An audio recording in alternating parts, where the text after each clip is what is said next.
বন্ধুরা, আমি doctor Krishnendu De, consultant physician and diabetologist, Siliguri থেকে আপনাদের বলছি।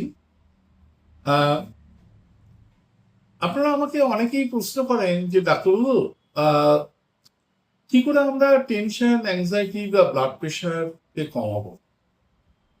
এমন কোনো ঘরোয়া কোনো পদ্ধতি আছে কি? আহ, এ বিষয়ে আমি আপনাদের বলি, নিশ্চয়ই আছে। ডিপ ব্রিদিং এক্সারসাইজ বলে একটা এক্সারসাইজ আছে, যেটা আপনারা করলে আহ, আপনাদের ব্লাড প্রেশার কিন্তু বাড়বে না। বা ধরুন, যেসব ব্লাড প্রেশারের রুগী আপনারা নিয়মিত ওষুধ খান, এটা এই নয় যে আপনার ডিপ ব্রিদিং এক্সারসাইজ করলেই ব্লাড প্রেশার ওষুধ ব্যবহার করতে হবে না, ব্যাপারটা তা নয়। কিন্তু আপনার কন্ট্রোলের মধ্যে থাকবে, বা আপনার অ্যাংজাইটি, টেনশন এবং রাত্রির ঘুম কিন্তু আপনার কন্ট্রোলের মধ্যে থাকবে। তাহলে এই ডিপ ব্রিদিং এক্সারসাইজটা আপনি কিভাবে করবেন সেটা আপনি জেনে রাখুন। সেটা হচ্ছে, বিভিন্ন ধরনের পদ্ধতিগুলো আছে, অনেক পদ্ধতি আছে। আপনারা যে পদ্ধতিটা ফলো করতে পারেন সেটা আমি চার্টের মধ্যে দিয়ে আমি দেখিয়েছি। সেটা হচ্ছে যে 4 সেকেন্ড ধরে আপনি নিঃশ্বাসটা নেবেন, তারপর 7 সেকেন্ড আপনি নিঃশ্বাসটাকে হোল্ড করে রাখবেন, ধরে রাখবেন। তারপর পরবর্তীকালে 8 সেকেন্ডে আপনি নিঃশ্বাসটাকে কিন্তু ছাড়বেন। এটা একটা পদ্ধতি। এবং এই পদ্ধতিটা করার সময় একটা কথা দেখবেন, নিঃশ্বাসটা কিন্তু আপনি মুখ দিয়ে নেবেন না বা মুখ দিয়ে ছাড়বেন না, নাক দিয়ে নেবেন, নাক দিয়ে ছাড়বেন। এবং আপনি দেখবেন যে আপনার চেস্টটা যেন উপরে না হয়, আপনার পেটটা ফুলবে এবং পেটটা নিচে নামবে, এরকম করে আপনি বুকের উপর হাত দিয়ে, পেটের উপর হাত দিয়ে করতে পারেন। সেটা আপনি দেখুন, আমি করছি। নিঃশ্বাসটা নেবেন কতক্ষণ? 4 সেকেন্ড। তারপর হোল্ড করবেন 7 সেকেন্ড। তারপর নিঃশ্বাসটা ছাড়বেন ধীরে ধীরে। সবসময় মনে রাখবেন, নিঃশ্বাসটা যতক্ষণ সময় পর্যন্ত নেবেন তার থেকে যখন ছাড়বেন সেটা কিন্তু বেশি হবে। অর্থাৎ এরকম ধরুন,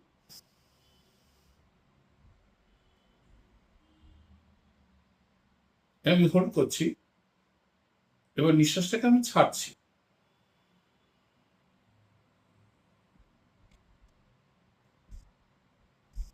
এটা একটা পদ্ধতি। আর একটা পদ্ধতি হচ্ছে, এটা খুব সহজ পদ্ধতি। সেটা হচ্ছে, আপনি 4 সেকেন্ড ধরে ধরুন নিঃশ্বাসটা নিলেন এবং 6 সেকেন্ড ধরে নিঃশ্বাসটা ছাড়লেন, এবং নিঃশ্বাসটা যখন নিচ্ছেন তখন মনে মনে আপনি 1 2 3 4 এই কাউন্টটা করছেন। কাউন্টটা করে যখন নিঃশ্বাসটা ছাড়ছেন, আবার 1 2 3 4 5 6 করে মনে মনে আপনি কাউন্ট করবেন। করে যখন হয়ে গেল তখন 1 2 সেকেন্ড রেস্ট নিয়ে আবার এটাকে করবেন। প্রায় 8 থেকে 10 বার এটাকে করবেন। সকালে করবেন, দুপুরে করবেন, রাত্রে করবেন। এবার দেখুন কিভাবে করবেন। এই ধরুন, আমি নিঃশ্বাসটা নিচ্ছি, মনে মনে কিন্তু 1 থেকে 4 বার। এবার নিঃশ্বাসটা ছাড়ছি, মনে মনে 6 বার। এটা কম্পারেটিভলি কিন্তু সহজ। এবং এটার মধ্যে দিয়ে কি আমাদের উপকার হয় সেটা কিন্তু আমার চার্টে দেওয়া আছে। চার্টটা একটু দয়া করে দেখবেন। এবং এতে হয় কি, এই এই ডিপ ব্রিথিং এক্সারসাইজের ফলে হয় কি, আমাদের যে ব্যারো রিসেপ্টর স্টিমুলেশন হয়। আমাদের দু ধরনের নার্ভাস সিস্টেম রয়েছে, একটা সিম্প্যাথেটিক নার্ভাস সিস্টেম, যেটাকে আমরা ফাইট অ্যান্ড ফ্লাইট।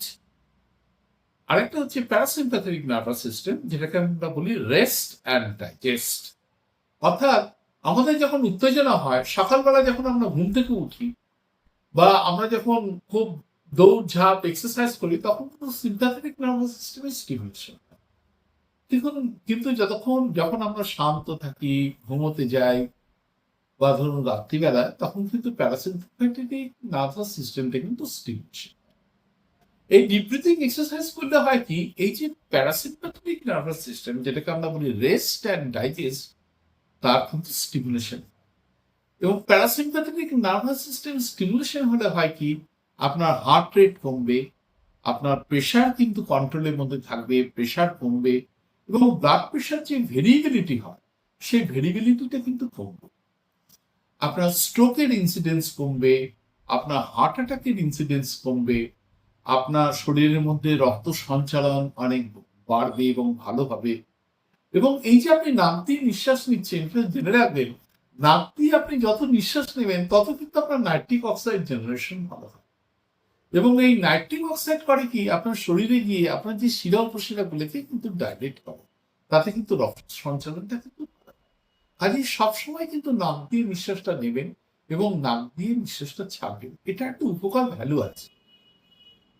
আরেকটা হয় কি, এই ডিপ ব্রিথিং এক্সারসাইজ করলে আপনার ঘুম ভালো হবে, আপনার অ্যাংজাইটি, টেনশন, ডিপ্রেশন কমবে, আপনার শরীরের ইমিউনিটি ভালো হবে, আপনার ঘুম ভালো হবে এবং আপনার এক্সারসাইজ টলারেন্স কিন্তু বাড়বে। সুতরাং এতগুলো উপকার কিন্তু আপনি একসাথে পাচ্ছেন একটা সিম্পল এক্সারসাইজ, যেটা আমরা বলি ডিপ ব্রিদিং এক্সারসাইজ। আপনারা এই ডিপ ব্রিদিং এক্সারসাইজটা করবেন যখন আপনার মনে টেনশন হবে বা ভীতি হবে বা আপনি ইনসিকিউর ফিল করবেন। সঙ্গে সঙ্গে বসে আপনি খুব সহজ পদ্ধতিটা যেটা বললাম, আপনি আহ, 1 থেকে 4 গুনবেন মনে মনে, নিঃশ্বাসটা নেবেন, আবার 1 থেকে 6 গুনবেন মনে মনে নিঃশ্বাসটা ছাড়বেন। এটা খুব সহজ পদ্ধতি। আপনি এই পদ্ধতিটা করবেন, দেখবেন আপনার টেনশন কমে যাবে, আপনার অ্যাংজাইটি কমে যাবে, আপনি অনেক বেশি স্ট্রং ফিল করবেন, আপনার মধ্যে একটা কামনেস আসবে, আপনার মধ্যে শান্ত ভাব আসবে, আপনার মধ্যে উত্তেজনাটা কমবে, আপনার প্রেশারটা কন্ট্রোল থাকবে, আপনার অক্সিজেন ক্যাপাসিটি রক্তে বাড়বে এবং অনেক উপকার হয়। দেখা গেছে যে যারা deep breathing exercise regular practice করেন, তাদের মধ্যে কিন্তু হার্ট অ্যাটাকের সম্ভাবনা এবং পরবর্তীকালে স্ট্রোকের সম্ভাবনা কিন্তু অনেক কম। সুতরাং একটা সহজ ঘরোয়া পদ্ধতি, আপনারা কিন্তু এই ডিপ ব্রিদিং এক্সারসাইজটা কিন্তু অবশ্যই করবেন। তবে একটা কথা বলে রাখি, ডিপ ব্রিদিং এক্সারসাইজ কিন্তু কখনো ভরা পেটে করবেন। খেয়ে দিয়ে আপনি ডিপ ব্রিদিং এক্সারসাইজ করছেন, তাতে আপনার কষ্ট হবে। আপনি চেষ্টা করবেন যে খাওয়া দাওয়ার অন্তত 2 ঘন্টা পরে বা খালি পেটে সকালবেলা আপনি ডিপ ব্রিদিং এক্সারসাইজটা করুন। সকালে করুন, দুপুরে করুন এবং রাত্রে করুন। পার্টিকুলারলি রাত্রে ঘুমানোর আগে আপনি করুন এবং আপনি প্র্যাকটিস করে দেখবেন, দেখবেন আপনার ভেতরে আহ, এই টেনশন, অ্যাংজাইটি, স্ট্রেস অনেক কমে যাবে এবং কর্টিসল সিক্রেশন এতে কমে যায় এবং আপনার ঘুমটা কিন্তু খুব সুন্দর হবে। আপনারা প্রত্যেকদিন এটা প্র্যাকটিস করে নিজের জীবনে এটা প্র্যাকটিস করে নিজের জীবনে এক্সপিরিয়েন্সটা আপনি নিন, দেখবেন আপনি কতটা উপকৃত হন। নমস্কার।